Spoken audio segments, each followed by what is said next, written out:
বিশ্বের সমস্ত শক্তিশালী নেতা এবং ডিপ্লোমেটস G20 বৈঠকের জন্য ভারতে চলে এসেছেন। ভারত এখন শক্তির নতুন কেন্দ্র হয়ে উঠেছে, কিন্তু এই দৃশ্য দেখে চীন তার মানসিক ভারসাম্য হারিয়ে ফেলেছে। G20 বৈঠকের ঠিক আগে চীন ভারতের প্রতিবেশী দেশ নেপালে বসে এমন কিছু করেছে যা শুনে আপনাদের রক্ত টকবক করে ফুটবে। নেপালে চীনের রাজদূত চেংসাং ভারতের বিরুদ্ধে একটা এমন স্টেটমেন্ট দিয়েছে যা পুরো বিশ্বকে লাগিয়ে দিয়েছে। চীনা রাজদূত চেংসাং বলেছে, এটা নেপালের দুর্ভাগ্য যে ভারত তার প্রতিবেশী।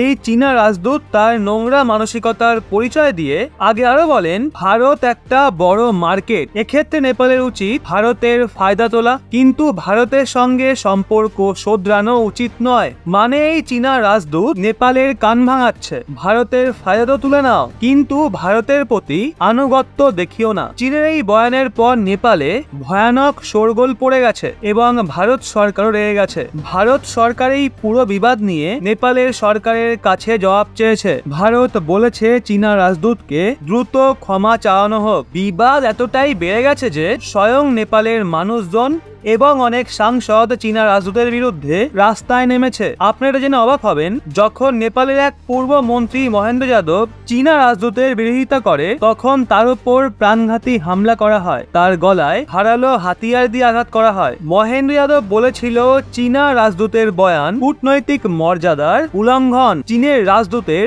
নিজের সীমায় থেকে বয়ান দেওয়া উচিত। এখন আপনারাই দেখুন, নেপালের এক বড় নেতা চীনা রাজদূতের বিরোধিতা করে এবং ভারতের সমর্থনে বয়ান দেয়, তো তার উপরে সোজা হামলা করে দেওয়া হয়। এই হামলার পেছনে কারা রয়েছে তা আশা করি আপনারা আন্দাজ করতে পারছেন। আপনাদের বলে রাখি, চীনের এই বয়ানের পর একটা বিষয় অবশ্যই ভালো হয়েছে, এখন নেপালের অনেক মানুষ চীনা দূতাবাসের সামনে আন্দোলন করতে পৌঁছে গেছে। এই মানুষদের মনে চীনের বিরুদ্ধে যত রাগ ছিল সব তারা উগরে দিচ্ছে। নেপালে ঠিক পাকিস্তানের মতোই হচ্ছে, পাকিস্তানের মানুষরা এখন ভারতের প্রশংসা করছে এবং চীনের ওপর ক্ষোভ প্রকাশ করছে।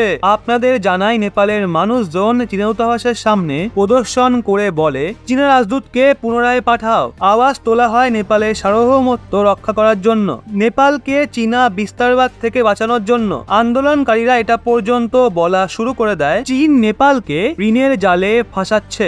নেপালে শুরু হওয়া চীনের বিরুদ্ধে বিরোধ প্রদর্শন ভারতের জন্য একটা বড় সুযোগ হতে পারে। ভারত এই আন্দোলনকে কূটনৈতিক স্তরে চীনের বিরুদ্ধে ব্যবহার করতে পারে। অবশ্যই পুরো বিবাদের পর নেপালের সরকারের স্টেটমেন্ট বেরিয়ে এসছে। নেপালের বিদেশ মন্ত্রী বলেছে, আমাদের জন্য এটা গর্বের বিষয় যে ভারত আমাদের প্রতিবেশী। নেপালের খুব ভাগ্য ভালো যে সে ভারতের মতো একজন সঙ্গী পেয়েছে। নেপাল জানে যদি বিষয়টা ঠান্ডা না করা হয় তাহলে নেপালের অবস্থা কি হতে পারে। তো বন্ধুরা, এখন আপনারাই বলুন এই বিষয়ে আপনাদের কি মতামত।